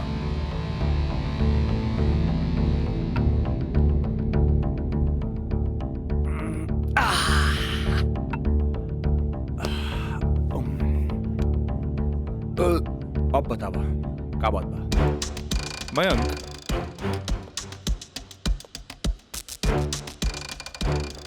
भाई तोरा अपन बयान बदले के पड़ी। एफिडेविट के बाद भी? दोस्ती खातिर।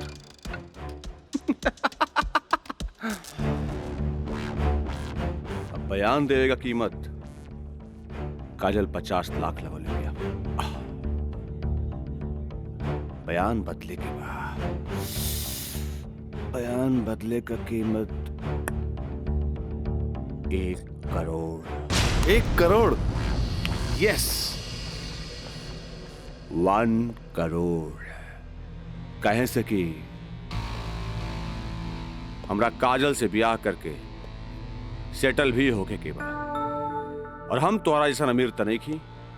और हाँ, अगर डीलिंग मंजूर होके तो तारीख से पहले आ जाइए। अच्छा, हम चलत नहीं।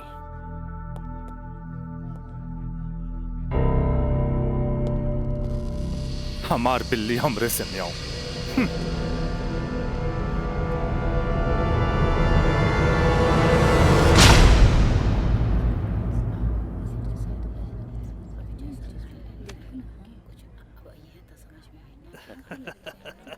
आज हम ही जीतब। केस बहुत बढ़िया बा। Order order. बचाव पक्ष अपनी बात रख सकते हैं। योर ऑनर, बचाव पक्ष के हमार मुवक्किल राजा के हम कटघरा में बुलावल चाहब। ओके, यू कैन।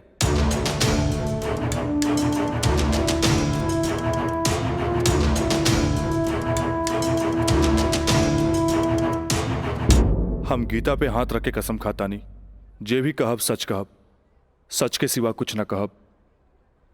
हाँ तो मिस्टर राजा, आप अपन बचाव में का कहल चाहते नहीं? जज साहब, हम ये बात माना तानी कि हम और ये काजल कॉलेज के दिन से एक दूसरे के चाहता नहीं। अपना अपना मर्जी से हम दोनों भाग के शादी भी मंदिर में कर लेनी। होटल के बिल और ही शादी के खर्चा कुछ ज्यादा हो गए रहे, यही से हमरा घर वापस आए के पड़ल। पर जज साहब, हमार इरादा बिल्कुल नेक रहे। हम सोचनी कि हम घर वापस आके अपना पिताजी से कुछ पैसा भी ले लहब और उनका के शादी के बारे में कुछ सच्चाई भी बता दे। जज साहब, हम बिल्कुल निश्चिंत रहे कि काजल के देख रेख ला वहां हमार जिगरी दोस्त मयंक तो बढ़ले बा। पर जज साहब, जब हम वापस लौट के गई था वहां के नजारा देख के तो हमार होशे उड़ गई। जज साहब, हमार नई नवेली दुल्हन काजल हमारा जिगरी दोस्त मयंक के बहिया में गलबहिया खेलत रहे। I object milord.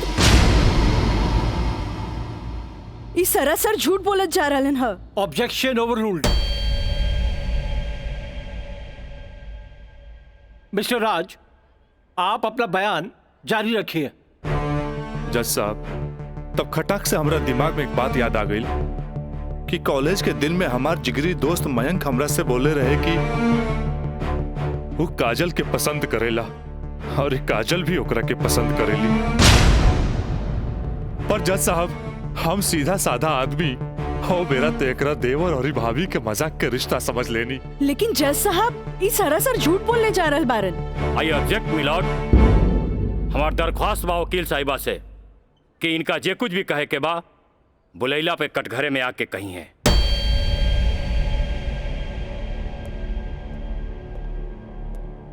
आप कंटिन्यू कर सकते हैं मिस्टर राज। जज साहब, कोई भी आदमी अपना बीवी के केहू दूसरा के भैया में देखी तो ओकरा मन मस्तिष्क पर का गुजरी, ये आप अच्छे से समझ सकीले जज साहब। मिलॉर्ड, ई सरासर झूठ के पुलिंदा आपके सामने रखल जा रहल बा। कोर्ट के गुमराह करे की कोशिश कइल जा रहल बा। दया पानी ना कोर्ट के सही रास्ता दिखावे वाली। अरे घबराई ना, जल्दी ही रहुओ के बयान देवे के समय मिली।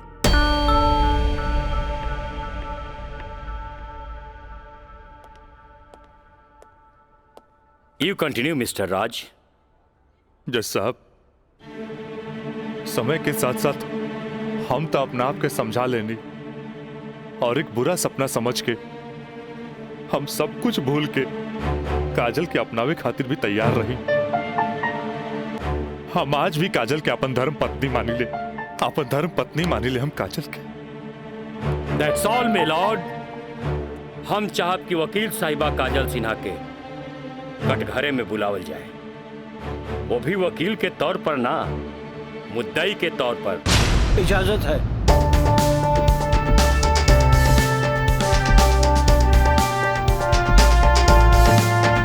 जाइए आप बैठिए।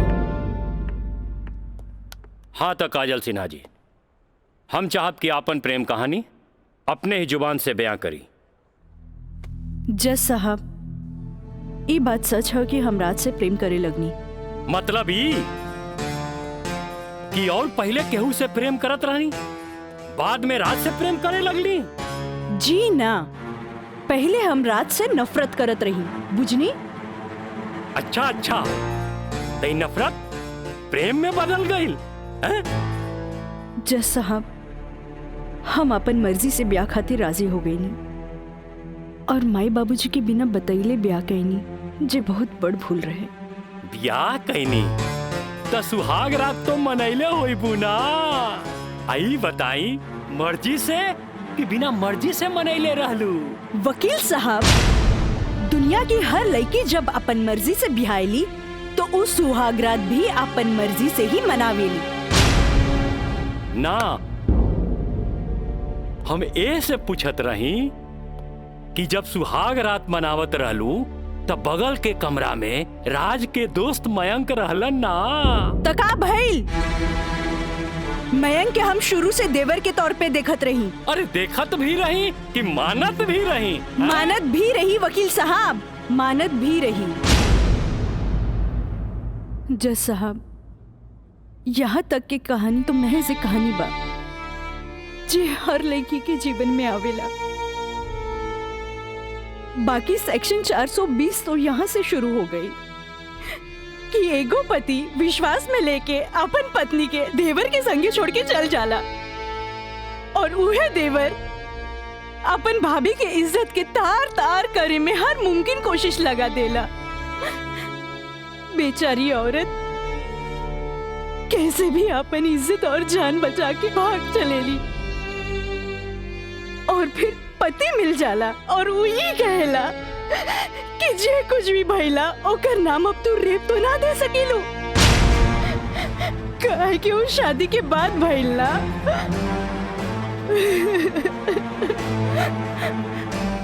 और रहल बात शादी के, तो तू सो कॉल देवर से कर सकेलू,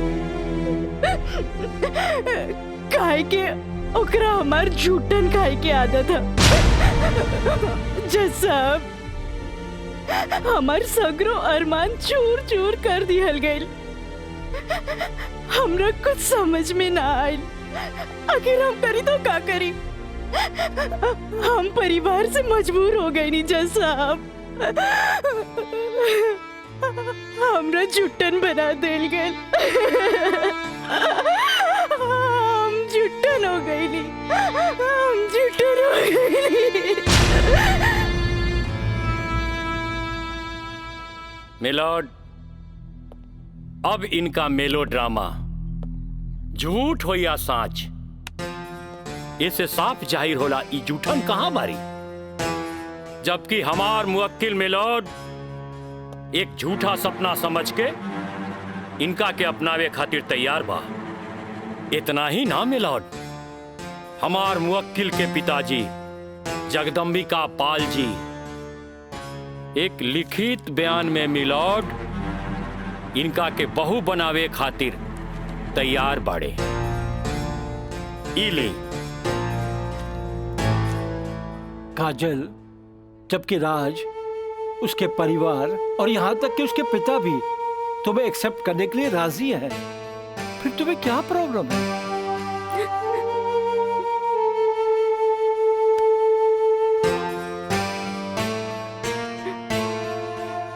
तुम बोलती क्यों नहीं हो? कुछ तो बोलो। मिलॉर्ड, वहाँ मर जान के खतरा है। वाह मिलॉर्ड वाह, जौन परिवार के जिला जवान में रिस्पेक्ट बा, जौन परिवार पर आज तक कोनो क्रिमिनल केस नहीं थे, आ वो परिवार के साथ इनकर जान के खतरा बा। Now picture is very clear milord.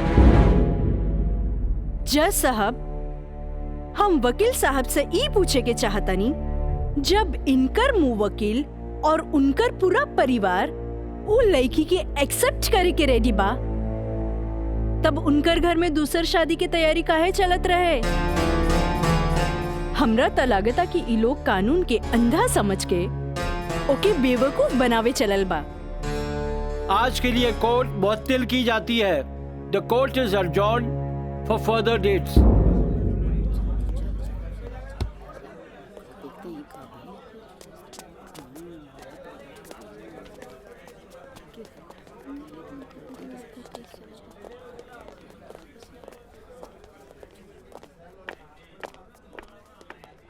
वकील साहिबा, अरे वाह, तू तो बड़ा चालाक बड़ू हो। एफिडेविट करवा के मैं के तू अच्छा यूज कैलू। आपके के कह दलस कि कोई वकील के सबूत इकट्ठा करे खातिर चालाक ना होके के चाहिए?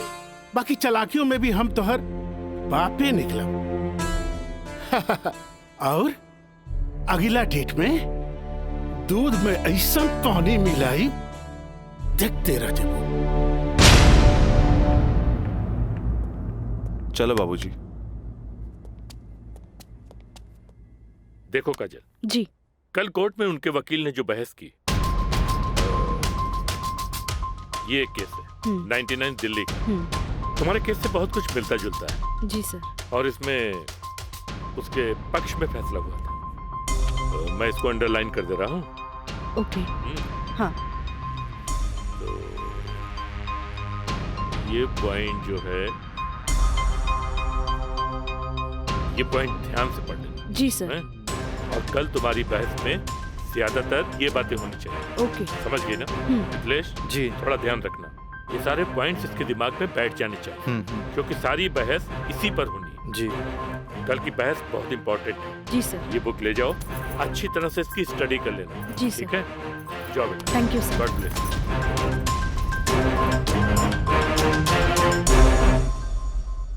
आँख कहेली कि एक नया इंसान देख ले, लेकिन दिल कहेला कि ना।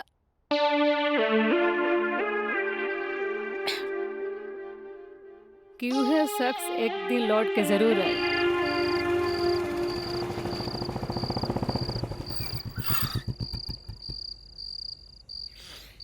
जफाओ ने मारा, वफाओ ने मारा।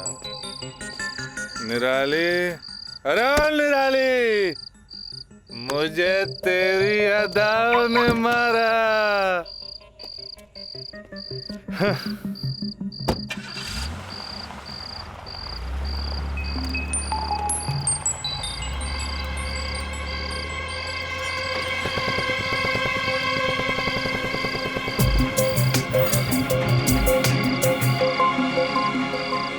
राज यहाँ प्रोस्टिट्यूट एरिया में?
कैमरा अब जाए भी और जल्दी आई। ठीक बा।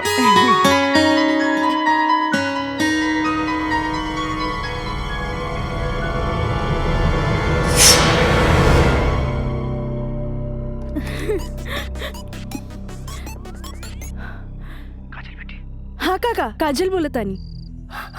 काजल बिटिया काम हो गई। काम हो गई काका। जल्दी से 3 कोनवा पर आ जा। ठीक है काका, आवतानी। का बात है? केहू देखत तो नहीं खे। इला तार दिहल कैमरा और ई रहल कैमरा के चिप बिटिया।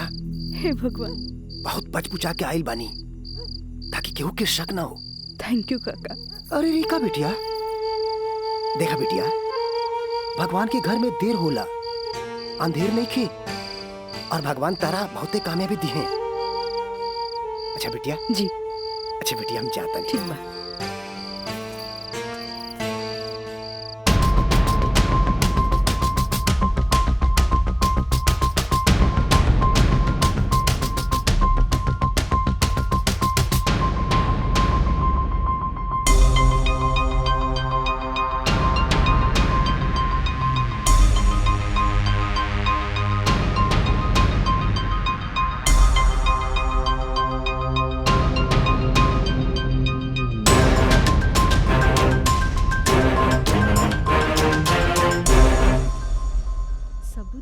दे देनी। हाँ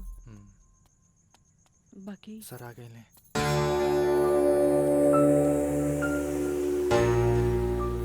प्रणाम सर। खुश रह काजल। वो लोग समझ ले रहन की तमाशा होई, बाकी तू चुप रह के बाजिए पलट दे लो हैं। तू जौन भी सबूत हमरा के देले रहलू, हम सब स्टडी कर ले बहुत सही है। I am proud of you बेटा। Thank you sir. God bless you. Mithilesh ji, कल कोर्ट पे मिले थे। ठीक बा सर। ठीक। चलो। प्रणाम सर।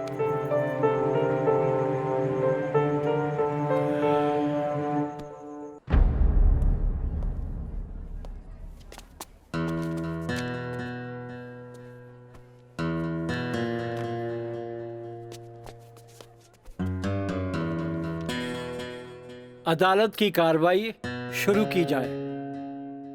जा बेटा।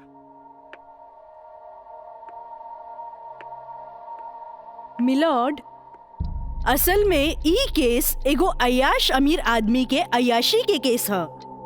साथ में पढ़े वाली छात्रा के अपन अय्याशी के जाल में फंसा के ओकर असमत से खेले के केस है। I object milord. हमार वकील साहिबा के शायद दिमाग खराब हो गई बा जी। हमार मुवक्किल पर बेबुनियाद घटिया इल्जाम लगा रहल बाड़ी। मिलॉर्ड, जेकरा ई घटिया और बेबुनियाद इल्जाम कहतारे ओकर बुनियाद हा। हम चाहे कि इनकर मुवक्किल राजा के कटघरे में बुलावल जाए। इजाजत है।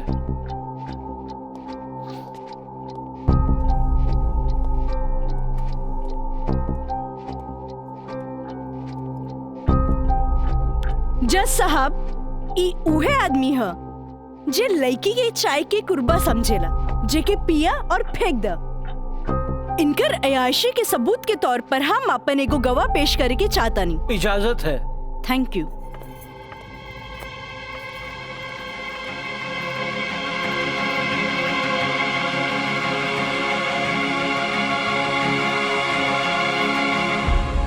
जज साहब, इस शहर के जानल मानल तवाइफ कस्तूरी बाई है। हाँ तो कस्तूरी बाई, ई जे सामने कटघरा में खड़ा बाड़न, का आप इनकरा के पहचाने ली? अरे इनकरा के कैसे ना पहचाने? ई तो हमार पुराना ग्राहक राजा हवन। Good, thank you. अब जा सकेनी। हाँ तो जज साहब। I object milord.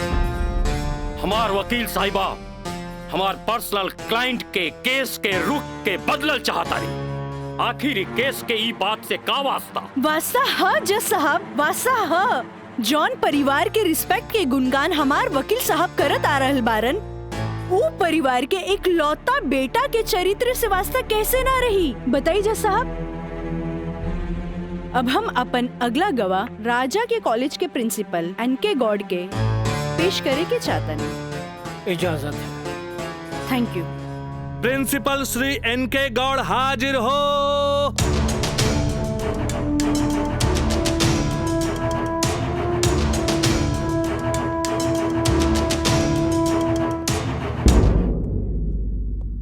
हाँ तो प्रिंसिपल साहब, आपकी कॉलेज की एक छात्रा काजल सिन्हा के साथ जब ई शख्स सरेआम छेड़खानी कैलस और जब वो आपसे रिपोर्ट करे के बाद पुलिस में जात रही तब आप का कहनी? हम ओकरा के पुलिस में जाए से रोकनी और आज के हिदायत देनी कि आपन आदत से वो बाज आवे, काहे कि हम ना चाहत रही कि रसूखदार परिवार पर कोई आँच आवे। Thank you. नोट किया जाए मिलॉर्ड। रसूखदार सुनल गई ना जज साहब, हमार वकील साहब के हिसाब से जॉन परिवार पे एक भी क्रिमिनल केस ना है, हुई भी तो कैसे। खैर, अब हम सबूत के तौर पर इस रसूखदार परिवार के एक लौता बेटा के जिगरी दोस्त मिस्टर मयंक के पेश करे के चाहता नहीं। इजाजत है। गवाह मयंक हाजिर हो।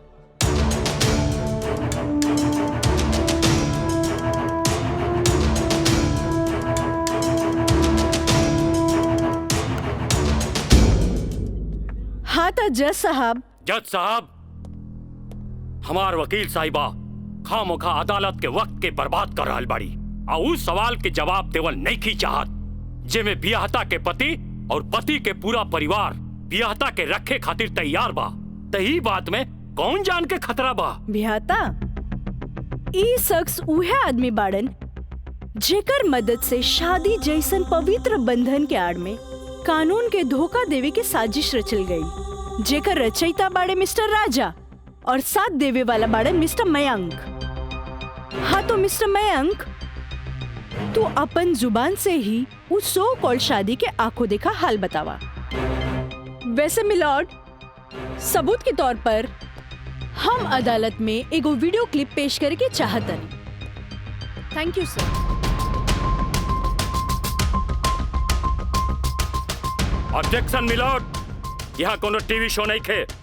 अखामोखा वकील साहिबा हमनी के और अदालत के वक्त के बर्बाद कर रहल बाड़ी।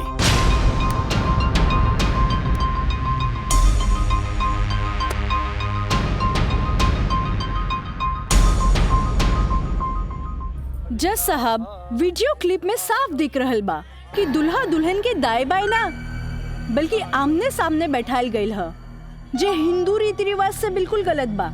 और ऐसे नहीं से भइल काहे कि पंडित से शादी ना करावल गई, एक बहरूपिया से पंडित के रूप धरावल गई। आप यही क्लिप के साथ पंडित के बयान खुद से देख ली। जज साहब, हम रेलवे कर्मचारी हैं, रुपया के लालच हमरा के नकली पंडित बने पर मजबूर कई देलस। जज साहब, हम एक गरीब आदमी बानी और पैसा का लालच बड़े बड़े लोगन के अच्छा और बुरा समझे का शक्ति के छीन लेला। हम तो एक गरीब आदमी बानी। दोस्त के कहला पर हम एगो भलता आदमी के पुजारी बना के इन लोग का ब्याह करवा देली। आखिर हम भी क्या करती? जज साहब, काजल की खूबसूरती का हम दीवाना हो गई और काजल के पावे खातिर हम समाज और कानून के हर सीमा के भी लांग गईली। हाँ तो जज साहब, हमार दूसरा वीडियो क्लिप देखी जे ई साबित कर दी कि धारा 420 से शुरू हो करके धारा 376, 375, 362, 361, 120B के उ लड़की के साथ अंजाम दिल गल बा। और जज साहब, लगे हाथ हमार दूसरा वीडियो क्लिप भी देख ली प्लीज।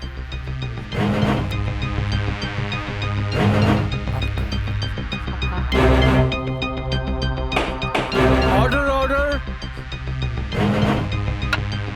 अरे हटाओ, हटाओ, हटाओ। हम सही कहा था नहीं भाई, अभी बियाह ना हुई। तोहरा के बियाह करे के कौन कहले रहे? तो का करती?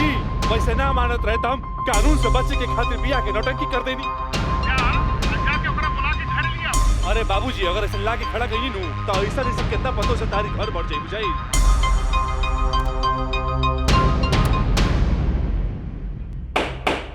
Order order. सारे गवाह और बयानात को मद्देनजर रखते हुए अदालत इस नतीजे पे पहुंची है कि मुजरिम का मकसद पहले से ही धोखाधड़ी से कहीं आगे था, क्योंकि उसका मकसद उस लड़की को धोखा ही नहीं देना था बल्कि उसके साथ शारीरिक संबंध स्थापित करना था। और यह भी साबित होता है कि मुलजिम ने बलात्कार को शादीशुदा जिंदगी को एक व्यवहारिक रूप देकर कानून को धोखा देने की कोशिश की है। इसलिए अदालत धारा 420 से बढ़कर इसे 376 एक रेप केस करार करती है और साथ ही महंग को इस अवैध कार्य में साथ देने के लिए धारा 120B को अदालत मुकर्रर करती है। धारा 376 के तहत मुलजिम राजा सिंह को 9 साल एवं उसके साथी महंग को धारा 120B के तहत 4 साल बामुशक्कत कारावास की सजा देती है और पंडित देवी दत्त को नौकरी से बर्खास्तगी के साथ IPC 34 एवं 120B के तहत 2 साल की सश्रम कारावास देती है और अदालत जगदम्बिका पाल सिंह जैसे हर अमीर बाप को यह हिदायत देती है कि पुत्र के मुंह से उनके उल्टे सीधे कारनामों में बेटों का साथ न दें। और इन्हीं फैसलों के साथ अदालत आज बर्खास्त की जाती है। Thank you.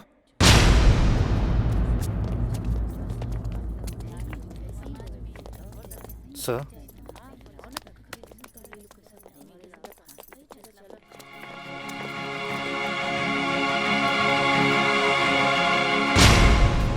ए बेटा, हम तोरा बिना हम कैसे जियब रे?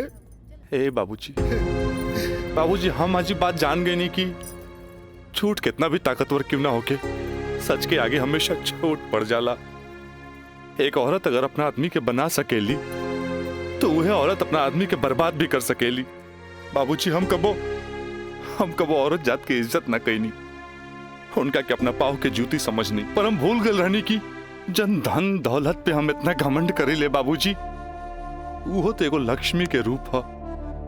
बाबूजी हमारी गलती माफी के लायक तो नहीं खे, पर हो सके तो हमरा के माफ कर दिए। बेटा, तुम्हारी पश्चाताप के आंसू में तुम्हार पाप सब धुल जाए रे। चलिए इंस्पेक्टर साहब। Kajal, congratulation, I am really proud of you. Congratulation तो हमरा के बोले के चाहिए, काहे कि जीत हमरा लिए अकेले पॉसिबल ना रहे जी आप हमार साथ ना देती। Good, I am really proud of you Kajal. Thank you sir.